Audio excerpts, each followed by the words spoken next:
Hello बच्चों, तो कैसे हैं आप सभी। आशा करता हूँ आप सभी बहुत ही अच्छे होंगे। मेरा नाम है अभय सिंह और आपका बहुत बहुत स्वागत है जनवी मंत्रा पर।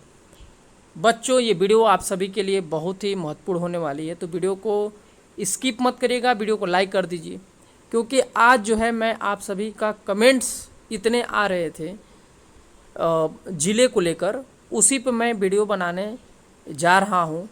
आपको इस वीडियो में मैं बताने वाला हूँ कि क्या हम किसी दूसरे डिस्ट्रिक्ट से फॉर्म अप्लाई कर सकते हैं कि नहीं, जवाहर नवोदय विद्यालय का, या फिर जहाँ से हमारा घर है वहाँ से हम अप्लाई कर सकते हैं, या फिर जिस स्कूल में हम पढ़ रहे हैं उस ज़िले से अप्लाई कर सकते हैं कि नहीं। तो ये सभी जानकारी आपको इसी वीडियो के माध्यम से मिलने वाली है, तो वीडियो को पूरा देख लीजिएगा ताकि आज की इस वीडियो देखने के बाद आपको ये सारी कन्फ्यूजन पूर्ण रूप से दूर हो जाएगी बच्चों, ठीक है। तो देखिए, ये जो है जानकारी मैं जवाहर नवोदय विद्यालय के ऑफिशियल वेबसाइट से जो पीडीएफ है उसको मैं डाउनलोड करके मैं आपको बता रहा हूँ, और ये जानकारी बिल्कुल सही है। आप देख पा रहे कि ये जवाहर नवोदय विद्यालय का विवरणिका है 2024 वाला, ठीक है। अभी 2025 वाला तो अभी आने वाला है, उसके बारे में अभी मैं बाद में बात करूँगा। अभी देखिए यहाँ पर जिले को लेकर क्या कहा गया है। सीधा सा मतलब ये है बच्चों कि कौन अभ्यर्थी फॉर्म भरने के लिए एलिजिबल है, ठीक है।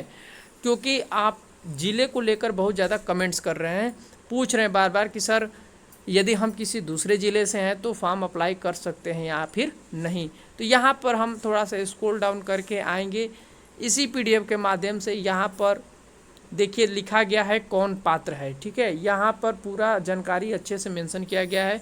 मैं आपको अच्छे से पढ़ के सुना रहा हूँ, आप ध्यान से सुनिएगा क्योंकि इसी में सारा जानकारी आपको दिया गया है, ठीक है ना, आप सभी के लिए।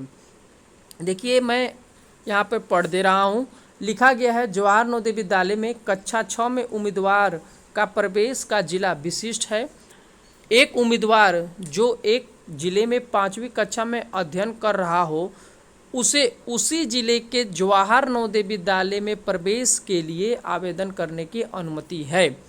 केवल संबंधित जिले के वास्तविक निवासी और उसी जिले में कक्षा 5 में अध्ययनरत उम्मीदवार जहां जवाहर नवोदय विद्यालय स्थापित है प्रवेश के लिए आवेदन करने के पात्र हैं।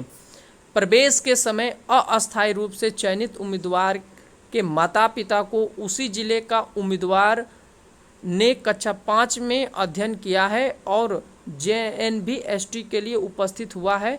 भारत सरकार द्वारा जारी वैध निवास प्रमाण पत्र प्रस्तुत करना होगा।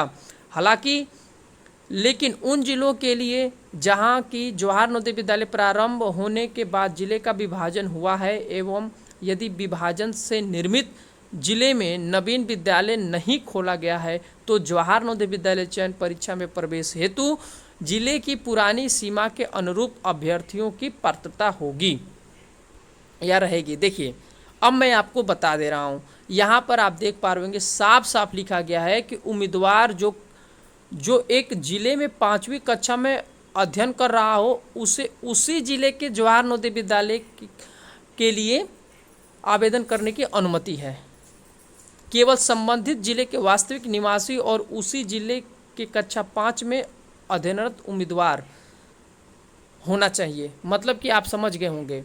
देखिए यहाँ पर ये बताया गया है कि यदि आप मान लीजिए गोरखपुर डिस्ट्रिक्ट से हैं, बच्चों ध्यान से सुनिएगा, यदि आप मान लीजिए गोरखपुर डिस्ट्रिक्ट से हैं, ठीक है, और आपका जवाहर नवोदय विद्यालय गोरखपुर में ही है और आप गोरखपुर से ही हैं, तो इसी गोरखपुर ज़िले में किसी सरकारी या फिर सरकारी मान्यता प्राप्त स्कूल में यदि आप कक्षा 5 में पढ़ रहे हैं तो कक्षा 6 के लिए इस फॉर्म को भर सकते हैं। क्योंकि यहाँ पर साफ साफ लिखा गया है केवल संबंधित जिले के वास्तविक निवासी और उसी जिले में कक्षा 5 में जो अभ्यर्थी पढ़ रहे हैं जहाँ जवाहर नवोदय विद्यालय स्थापित है प्रवेश के लिए आवेदन करने के पात्र हैं। आप समझ पा रहे होंगे, अच्छे से यहाँ पर दिया गया है। ये नहीं कि यदि आप दिल्ली पढ़ रहे हैं और आकर चंदौली से फार्म भर दिए, लखनऊ पढ़ रहे कानपुर से फार्म भर दिए, तो आपको ऐसा नहीं करना। यहाँ पर साफ साफ दिया गया उसी जिले का निवासी होना चाहिए। यदि मान लीजिए आपके ज़िला में जवाहर नवोदय विद्यालय प्रारंभ होने के बाद जिला का मान लीजिए विभाजन हो गया और जो नया जिला बना है और उसमें नवोदय विद्यालय ओपन नहीं किया गया है तो आप पुराना वाला जो आज हम बात करने वाले हैं जवाहर नवोदय विद्यालय 2025 के लिए बेस्ट बुक के बारे में, जो कि अग्रवाल एग्जाम कार्ड की है। इस बुक के अंदर आपको तीनों सब्जेक्ट जैसे कि मानसिक योग्यता परीक्षण, अंकगणितीय योग्यता और भाषा परीक्षण, ये तीनों सब्जेक्ट को जोड़ा गया है। और इस बुक के अंदर पूरा थ्योरी जो कि एनसीईआरटी पैटर्न पर होता है बच्चों, उसको जोड़ा गया है। साथ ही साथ इस बुक के अंदर 2800 से भी ज़्यादा प्रश्न आपको दिए गए हैं चैप्टर वाइज, जो कि आपको अभ्यास करने में मदद करेंगे। और इसके बाद इसके अंदर सॉल्व पेपर भी इंक्लूड किया गया है, जो कि 2024 और 2023 को शामिल किया गया है, और वो भी एकदम से नया, ठीक है।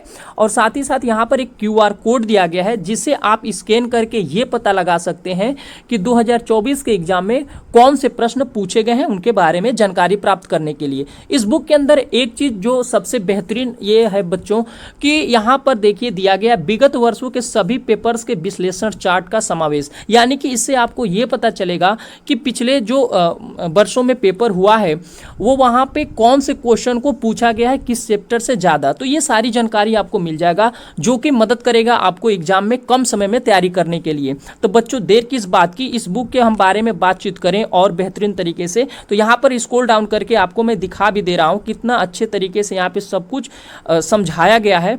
तो देर किस बात की बच्चों, जाइए आप मेरे वीडियो के डिस्क्रिप्शन बॉक्स में, वहाँ से आप इस बुक को परचेज कर सकते हैं। साथ ही साथ यहाँ पर देखिए अमेजन, फ्लिपकार्ट और यहाँ पर बुक की वेबसाइट दिया गया है, उससे भी आप इस बुक को परचेज कर सकते हैं। और एक बात याद रहे बच्चों, यह बुक आपको हिंदी और इंग्लिश दोनों माध्यम में उपलब्ध है।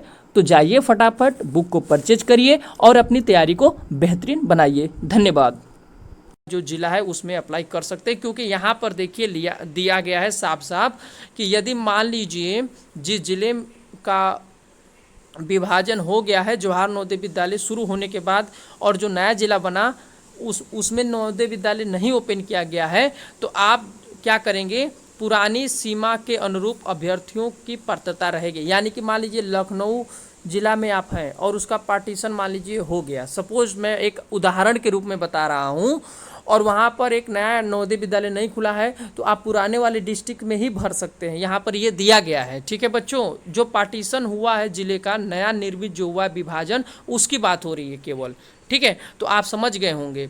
अगला जो यहाँ पर दिया गया है, यदि मान लीजिए आप क्वालिफाई कर भी गए तो उससे नहीं मतलब है, जब आपका सत्यापन होगा, ठीक है ना, जब आपका सत्यापन होगा, वेरिफिकेशन होगा, डॉक्यूमेंट वेरिफिकेशन होगा, तो आपको प्रमाण पत्र, मूल निवास का प्रमाण पत्र प्रस्तुत करना होगा। जैसे मान लीजिए आप दिल्ली में पढ़ रहे हैं और फार्म आप भर दे चंदौली से, चंदौली जिले का निवासी होकर, तो आपको जब इसका वेरिफिकेशन होगा, बुलाया जाएगा, तो आपको चंदौली ज़िले का सब कुछ प्रस्तुत करने होगा, निवास प्रमाण पत्र जो कुछ भी है, क्योंकि ये बोला भी है कि आपको उसी ज़िले का निवासी भी होना चाहिए और उसी ज़िले के किसी सरकारी या फिर सरकारी मान्यता प्राप्त स्कूल से मतलब कि आपका एडमिशन हो, ठीक है। क्योंकि यहाँ पर देखिए, यहाँ पर दिया गया है किसी सरकारी अथवा सरकारी मान्यता प्राप्त विद्यालय में कक्षा 5 में अध्ययन किया हो, ये भी आपको याद रखना है।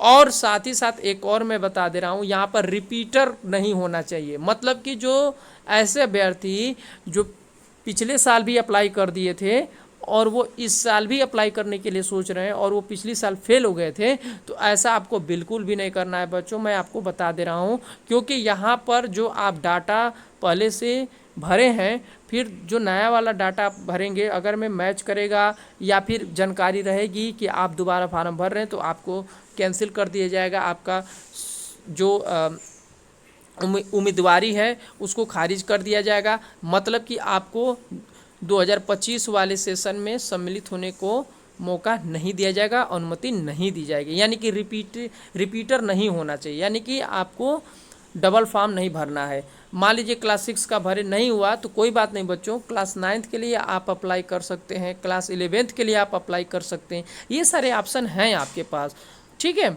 तो आपको ये बातों का ध्यान रखना होगा। इसके बाद यहाँ पर देखिए, हम आयु की बात करें तो 10 से 12 वर्ष की आयु आपका होना चाहिए, ये आप याद रखिएगा जब आप फार्म को अप्लाई करते हैं उस टाइम, ठीक है।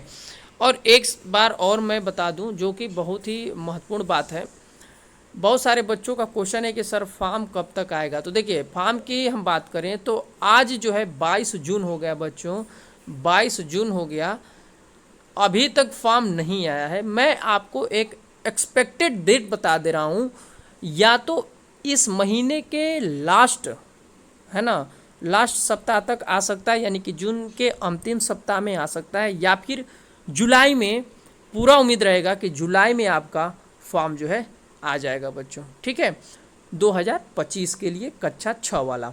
तो आई होप कि ये वीडियो आप सभी को अच्छा लगा होगा। फिर भी कुछ भी सवाल पूछना होगा बच्चों वीडियो से रिलेटेड तो आप कमेंट्स करके पूछ सकते हैं। आज के लिए इतना ही, फिर मिलेंगे अगले वीडियो में, तब तक के लिए थैंक यू एंड जय हिंद बच्चों।